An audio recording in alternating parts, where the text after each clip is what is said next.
Good morning, everybody. John Hudson here with your Saturday morning dose of the mojo. Tried to do this one last week and my computer failed me, so I'm out here today with the help of my lovely assistant to do a little video.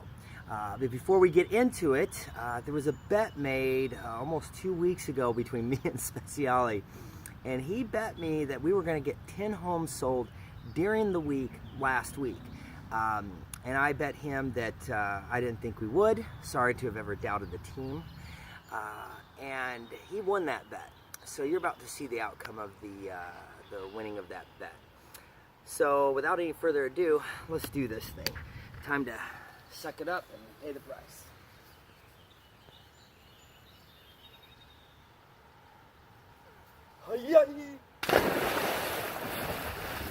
Woo! Oh, that's brisk. Kelly Clarkson. Ooh. Woo. Yeah, okay. Let's do this. All right. Woo. That's quite chilling. Okay, guys. So, great week this week, all right? A lot of teams out there absolutely crushing it. First ones I want to talk about, Ashwood Crossing. My goodness. Emily and Lori killed it over there. I think they're at like 7 or 8 for the month. So many I can't even count. Ashwood Park, Monica coming alive, doing 6 this month on a goal of 2. Uptown, I think they're at 5, 6. They just keep running them up. I know they have one impending. Britta, Layla, just keep getting after it over there. Michael also getting close to his book to close. Ends up selling 4. Plus, he's got an inventory out there right now that he's working on. Great job, Michael. And definitely not to be forgotten, Settlers, Miss Karen Palmer, the K-Palm, over there blowing it up this month, doing 3 already. Katie down at Creekside with 4. Christine, Chili Beanie, over there at Trails. I think she's either got 4 or 5 at this point in time. So it's just a lot of great stuff going out there. It's the last day of the month, but we still have some great time. So I want to hit everybody with a question. Why do you think there is so much scarcity when it comes to being the best at just about anything? And secondly, what does that have to do with me taking a little dip in the family pool this morning? All right? So let me start out by saying that we've all heard of the 10,000 hour rule, I'm pretty sure. In other words, it takes 10,000 hours of deliberate practice to become the best in the world at anything, right? Kind of makes sense. I think we all kind of get it, right? Okay, great. Well, here's the thing, and this is where I think people mess up. Most people think that you start at the beginning here, let's say, start doing something, and then as you get better, better, and over here, you become great, right? And I think most people know that this takes 10,000 hours. This makes a lot of sense, seems very linear, right? But that's not actually the way it works. A guy named Seth Godin, great writer, he wrote a book which he called The Dip, and I would tell you to take a look at it. It's really short, it's really easy to read, where he explains that the progression from beginning something to greatness actually looks more like this.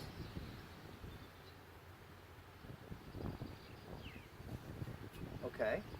And I think you might know why he calls his book The Dip now, all right? So let's take a look at this progression really quick and talk about why it's important to you. Okay, so let's start down here. These are people who, when they take our job, they're newly hired, maybe they're fresh out of college, and this might be what you might call in the model of kind of conscious to unconscious incompetence, kind of unconscious incompetence. In other words, they are just beginning, they don't even know what they don't know, okay? And, sorry, I'm not very good at spelling pyramid this morning. My brain is still frozen. So they're unconsciously incompetent. They don't even know what they don't know. So they start working here, and they start learning. They start training. There's all this stuff going on. They're learning something new every day. They're excited. They're engaged. And that's when you can come, to this point where we call it conscious incompetence. Okay? So, hey, I know I don't know it all. There's a lot for me to learn, but I'm really excited. I can't wait to do this, right? This period right here might take 2 or 3, maybe even 4 years, depending on how quick you can swing it, right? But here is where the tough part starts. this right here, which is called the dip, right? People love starting, they love all the training, the learning, the growth, and then somewhere around 3-4 years, they hit this point where they kind of plateau, and then even oftentimes head down. And one of the things that I think causes this is what I'm going to call conscious competence.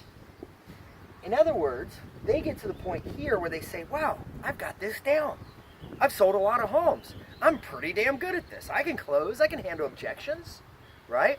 And because of that, they stop practicing.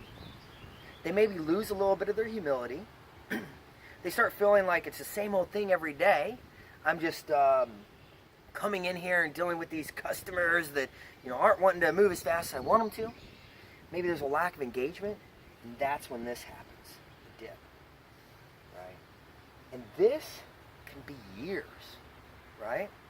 So when people wonder why there's so much scarcity, it isn't because it takes 10,000 hours to go from here to here. It's because during that 10,000 hours, there's a couple thousand hours spent at this place called the dip that very few people actually make it through, right? So what's it take to make it through the dip? It takes passion. It takes a good dose of humility. It takes leveraging your strengths, the team around you, coachability. It really just takes that conscious, deep practice on a day in and day out basis that people are getting when they're here. But they kind of go, oh no, I got this. And they kind of stop it when they're here, right? So what's the reward for all this work, all these thousands of hours to get across this? That's right here, this upswing right here, where you move to a place of unconscious competence. This is a lot of people on our team who have that 10, 20 years of experience out there. What happens, you get to the other side of this dip, and next thing you know, you're operating out of the job without even having to think about it. It's like driving a car, right? And what's great about this point is every time you learn something new and you apply it to your craft, your return on investment goes up exponentially. Every time you learn something new, it's like one thing that you're adding to your craft can send you flying up here to this point called scarcity.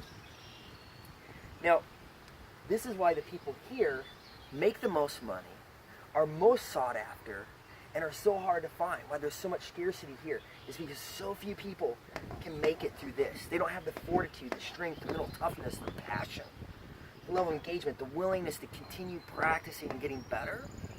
That's why this area right here is so coveted, all right? Last thing I'm going to say, one thing about this area that Seth Godin mentions is it's tough. This spot is a really difficult place to be, and if you don't think you have what it takes to get across here, you're actually better off quitting at this point in time and moving to something else that you do have that level of passion around. Now, hopefully not everybody's sitting on the team going, oh, let's quit after watching John's video, but I think it's something that you need to think about. Are there things in your life where you've reached this point and you're not getting headway and you don't have the passion to push through it? Exit it. You know what I mean? Focus more on the things that, like selling homes, that you are going to move through this on, right? Great. Well, that's my training for today. The biggest thing I want to say about this, and I want you to think about, is what are you doing if you're here? I know we have quite a few people on the team who are new in the last 4 years or so. Maybe you're here, but you need to start thinking about this. Maybe you're in the dip, and you got to think about what you're going to be practicing every day. Guys, I'm really proud to say that we have actually hit our goal for the month. We still need a couple more because there's a couple cancellations looming out there that we probably need to go ahead and push through the system today. I'll be on the phones with every person with a pending deal and also talking to the couple people with the cancellations, making sure that we get to our goal. But I'm really proud of everybody. I think this month was a hard month. It was a grind, but we hung in there. And next month is when we're going to really be taking off. So everybody get after it this weekend. Last thing, please shoot me an email and let me know what you're doing either here, here, or here to get better.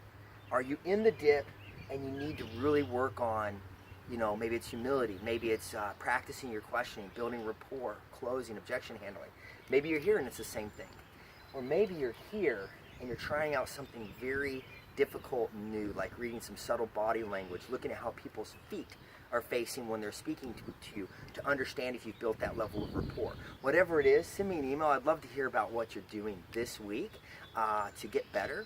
And good luck and good selling.